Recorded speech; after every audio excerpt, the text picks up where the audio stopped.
صافي. ده كيلو صافي من غير اي ميه. أيوة. العجيزي اللي هو اعلى من التفاح. اخر بقى دي شرايح شغل عامل ازاي ما شاء الله. اهو السيوي اهو. الله اكبر. السيوي ده سيوي. لما انا شرايح تاني 75 جنيه. تمام. دول محبش كيلو 25 جنيه. بشر. ده بشر عشوائي. حلو. تمام. حلو. 25 جنيه وبيستخدموه كيلو. للبيتزا العام. وبعدين ايه؟ صلى على النبي. سمعت عن زيتون بشر ده بتاع الحشوات. ده بشر. ده بشر عشوائي. حلو. تمام. ده كيلو ب 20 جنيه. كيلو من ده ب 20 جنيه.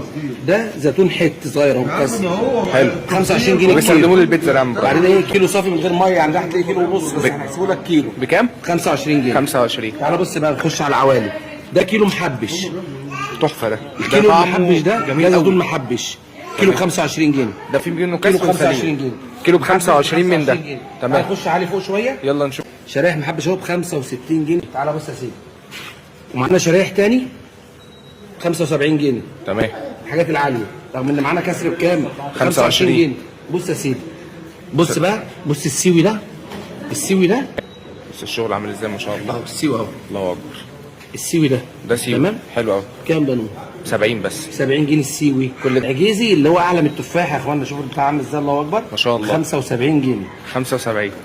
بص كلامات كلامات كيلو الشطه ب 15 جنيه. كيلو شطه ب 15 جنيه، شطه مهروسه اهي. تمام. بص يا سيدي، بص الليمون الله اكبر المعصفر عامل ازاي. ده الكيلو ب 25 بقول بس. لك ارخص ما بيتباع لسه في ارضه 25 جنيه الكيلو. والكلامات عشان ما قلناهوش. الكلاماتا بقى دوت لعشاق الزيتون. ده الزيتون الكلاماتا حاجه محترمه خالص. احنا عاملينه كيلوات. احط لك في الميه بتاعته المحلول بتاعه عشان تاخده كده بالمنظر ده. ده كيلو صافي في الصافي. ده كيلو صافي من غير اي ميه. صافي.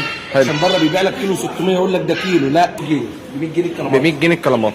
100 جنيه الكلامات عشان ما حدش يتلخبط. تعال عليا. لسه البوليف لسه هنجيب لك مخلل ال 3 كيلو هنبيعهم لك بسعر كيلو مخلل.